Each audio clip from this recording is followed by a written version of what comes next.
Urge विग्रह पत्थर मत समझिएगा, क्योंकि आप लोग एक चीज बड़ी अजीब है प्रभु जी, आप लोग कहते हो जन कण कण में विराजमान है, फिर अर्च विग्रह में क्यों नहीं है?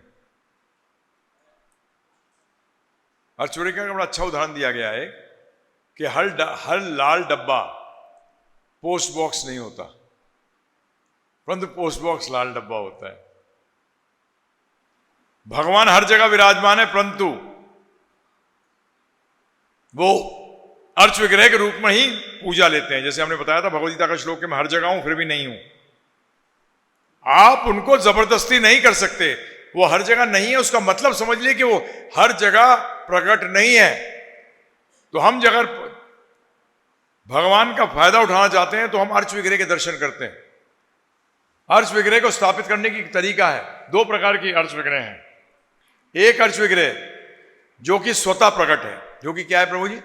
स्वतः प्रकट है, वो स्वयं आया, स्वयं प्रकट है।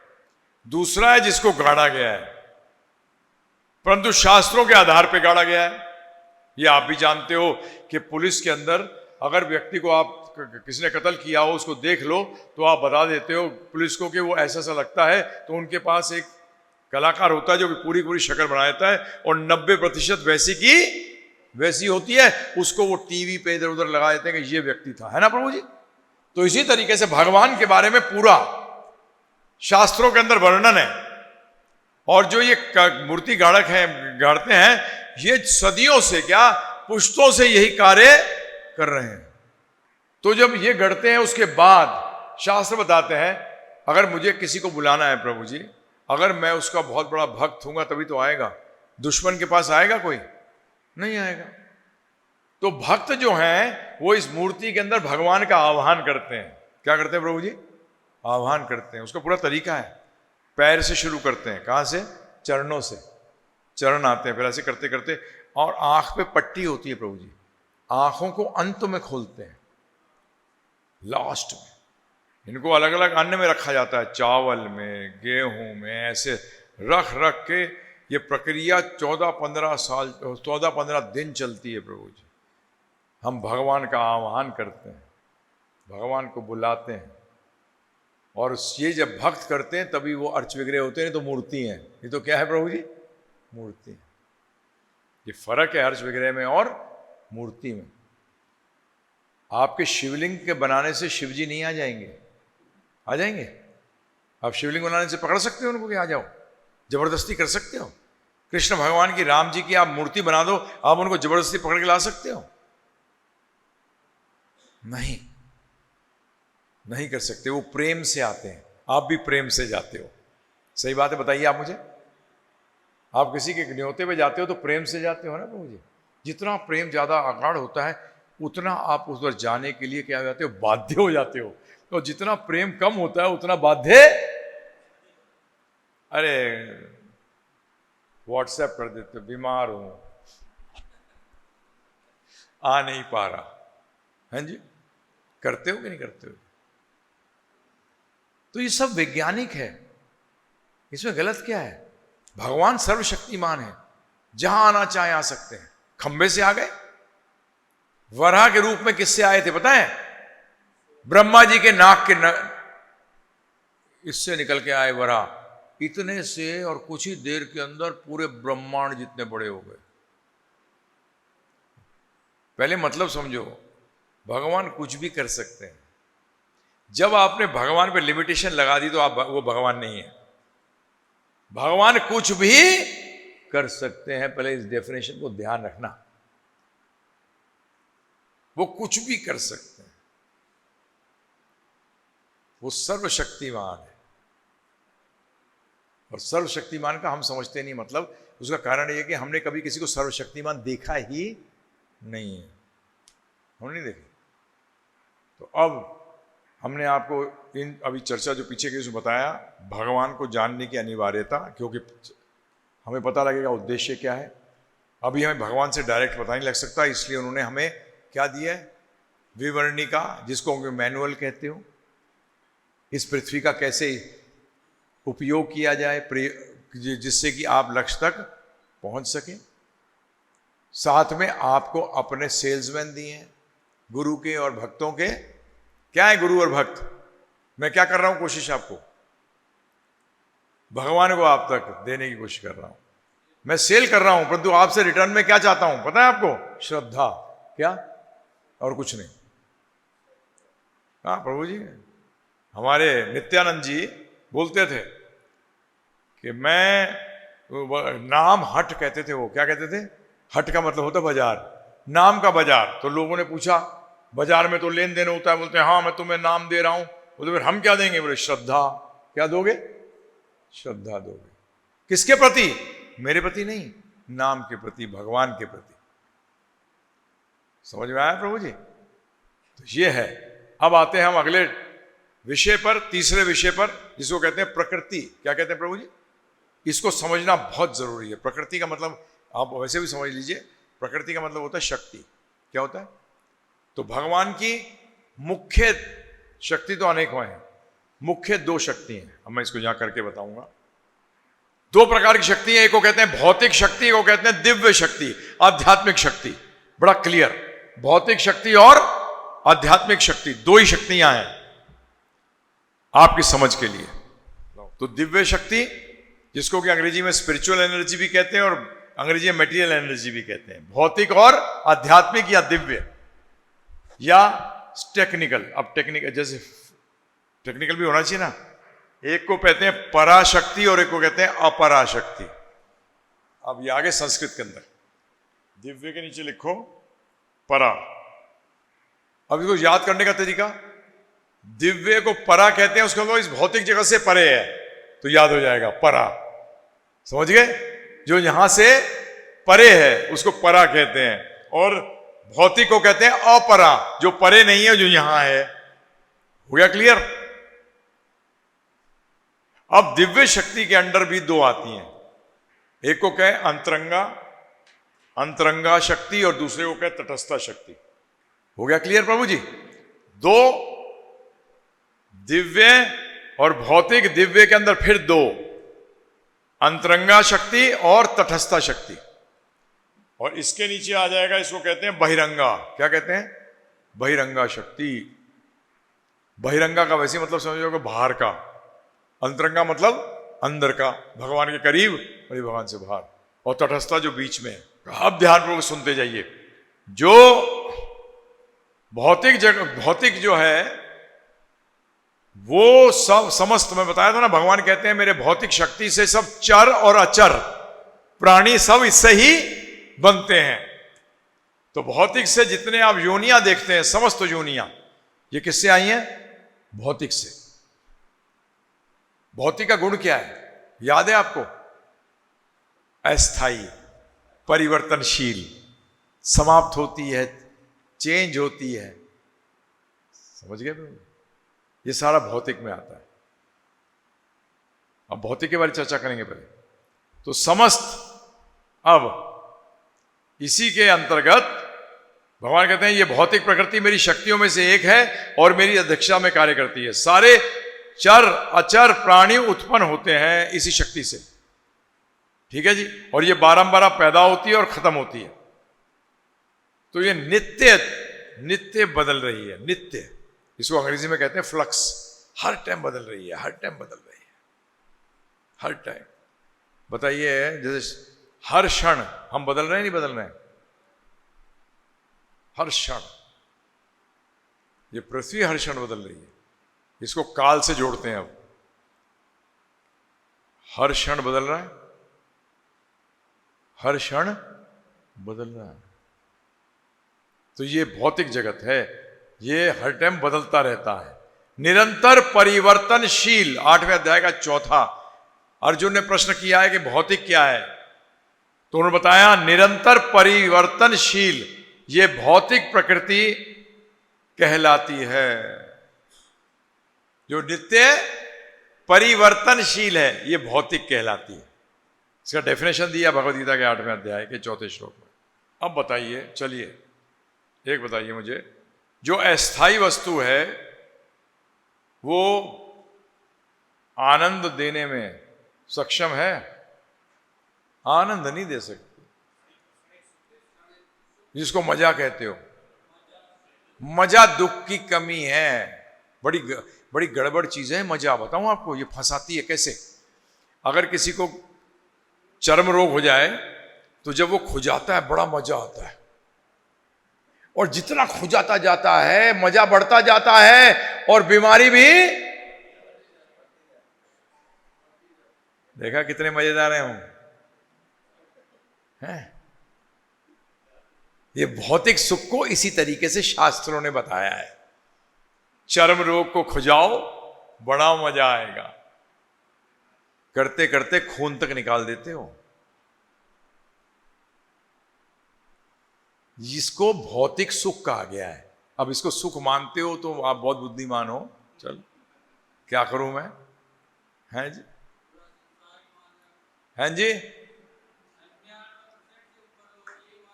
हाँ, अब क्या करें।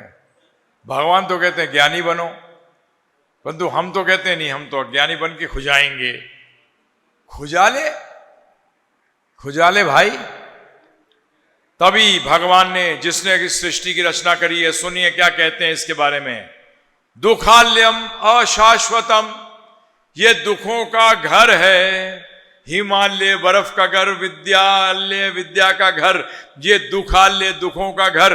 भगवान साथ में रीजन देते हैं अशाश्वतम, क्योंकि यहां हर चीज क्या है, अशाश्वत है, अशाश्वत है। इसीलिए भगवान ने कहा, इसको क्या कहा, अब लड़ लो उनसे ही। उन्होंने कहा मैं तो बनाया इसको इसी तरीके से है, और ये बड़ी अच्छी चीज है, ये बताता हूं मैं आपको। एक और श्लोक के अंदर, इस श्लोक का है 8वें अध्याय का 15वां श्लोक है, और 9वें अध्याय के 33वें श्लोक में कहते हैं अनित्यम असुखम लोकम। उन्होंने कहा ये बदमाश है, ये बोले दुखालय है, कहीं तो सुख होगा।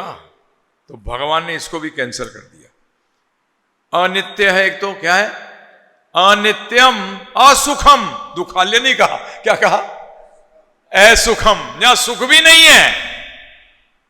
लोकम, इस लोक के अंदर, ब्रह्मांड के अंदर सुख नाम की चीज नहीं।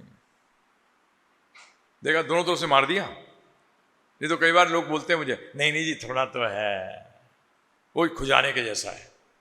अब उसको अकलमंद व्यक्ति कहेगा हे मत खुजा, है ना प्रभु जी, और मूर्ख क्या कहेगा, मैं भी खुजा रहा हूं तू भी खुजा, दोनों मिलके खुजाएंगे। है प्रभु जी, बताइए आप बस। और यही नहीं कि अपने आप खुजाते हैं, बोलते दूसरे को तू भी खुजा, दोनों मिलकर भी खुजाएंगे, पूरा समाज मिलकर खुजाएगा। तो ये हमारे गुरु महाराज इसके ये उदाहरण दिया करते थे, भक्ति वेदांत स्वामी ठाकुर श्रील प्रभुपाद जी। और खुजो, वो कहता है एक ही जगह है, एक और बना, अभी तो एक ही जगह है। चर्म रोग जो एक ही जगह है, 2-4 और बना ले, इनको भी खुजाया कर बारंबार। क्या, बार बार, कभी इसको कभी इसको, कभी इसको कभी इसको।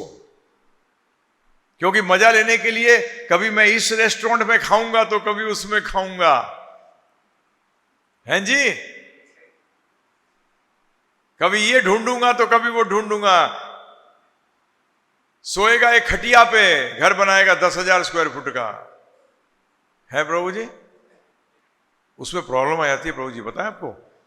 अगर नींद को पता लग जाए कि इसके बाद 10,000 स्क्वायर फुट सोने के लिए, तो आती नहीं है। वो कहती है कहां सोऊं, इतनी जगह है। बेचारी को कंफ्यूज कर दिया आपने। क्या कर दिया, कंफ्यूज कर दिया, उसका फ्यूज उड़ा दिया। मैं कंफ्यूज हो कहता हूं फ्यूज उड़ गया, तो समझ ही नहीं आता मैं कहां सोऊं। अब एक बिस्तर होता है ना, जब जानती है यहीं सोना है, आ जाऊं, आजा निद्रा रानी कहते नहीं, तो रानी जी घूम रही हैं, इतना बड़ा चौड़ा बना दिया, खुद को ही नहीं पता। तो इसीलिए भगवान ने स्पष्ट रूप में कह दिया, मजा है प्रभु जी, मना नहीं कर रहा, परंतु ये खुजाने वाला मजा, ये ध्यान रखिएगा। अब इसको क्या समझते हो आप। तो भगवान तो सत्य बताते हैं, बोलते हैं जो अभी मजा लग रहा है वो एक्चुअली मजा नहीं है, वो तुम्हारे सारे दुखों का कारण है। ये मनुष्य शरीर तप के लिए मिला है, तपस्या के लिए। किसके लिए मिला है, तपस्या के लिए। ये जानवर का शरीर मिला है, ये सब खुजाने के लिए। सारे जानवर हमारी इच्छा पूर्ति के लिए बने हैं। अभी बताता हूं, आस्ते आस्ते बताता जाऊंगा। समस्त योनियां हमारी इच्छा पूर्ति के लिए बनी। आगे अब आप कहोगे ठीक है जी, अपन स्वर्ग लोग चलते हैं। क्या चलते हैं? अरे ये प्रॉब्लम मृत्यु का ये जो बताया भगवान ने, अनित्यम अनित्यम दुखालयम अशाश्वतम। अनित्य और अशाश्वत का मतलब ये खत्म होता है, मृत्यु आती है, उसका मतलब बार बार चक्कर में फंसे रहोगे। तो क्या कहते हैं? अब्रह्म भुवनला लोकः पुनरावर्तिनो अर्जुना, कि ब्रह्म लोक तक भी दोबारा जन्म होता है, अर्थात मृत्यु वहां भी होती है। उसका मतलब वहां तक अस्थाई है। क्या है? वहां तक भी अस्थाई है। और ब्रह्मलोक इस ब्रह्मांड का सबसे उच्च लोक है प्रभु जी। वहां का आनंद जो है ना, वो बहुत हाई लेवल पे है। वहां मजा कम है, आनंद अधिक है। स्वर्ग भी जाओगे ना, अगर स्वर्ग भी जाओगे तो आप जैसे छुट्टी पे जाते हो, आपको कूपन दे दिया गया 10 लाख रुपए का, उदाहरण के तौर पे। जिस दिन आपके 10 लाख खत्म हो गए तो क्या करोगे? Back to pavilion. इसी तरीके से अपने कर्मों से आप स्वर्ग जाते हो, और जिस दिन बैंक बैलेंस खत्म हो जाता है उस दिन गिर जाते हो। इंद्र भी पोस्ट है, पद है, पद। इंद्र भी, और इंद्र भी डरता रहता है कि मेरे पद को कोई ले ना ले। हाँ जी, इंद्र भी पद है। फिर दूसरा आ जाएगा, फिर वो गया, हरी बोल, नीचे बैक टू पेविलियन। क्रिकेट में बोलते हैं ना, क्लीन बोल्ड हो गया, वापस आ जा भाई, अब तेरा काम हो गया, खत्म हो गया तू।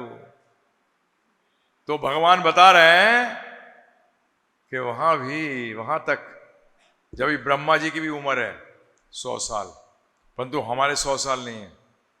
बताऊंगा इसके बारे में काल की जब चर्चा करेंगे।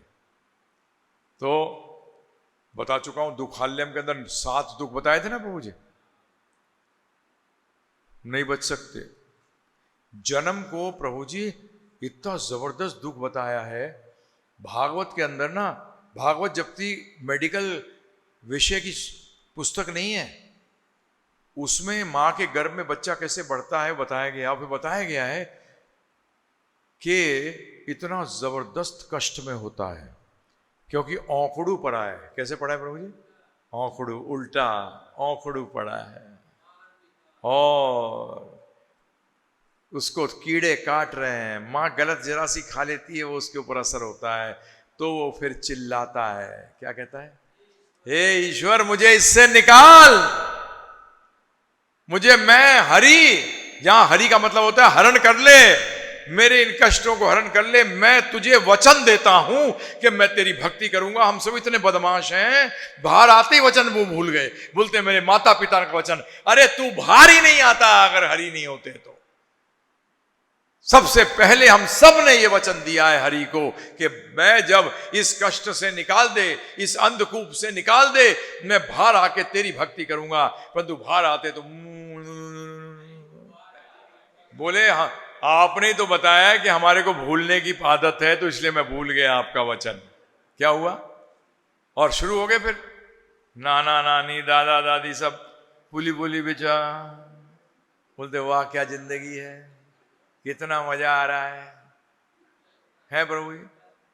बस फिर आधे आगते आस्ते आस्ते आस्ते उस स्थिति में भूल गए, रह गए कि हरि को भी भूल गए।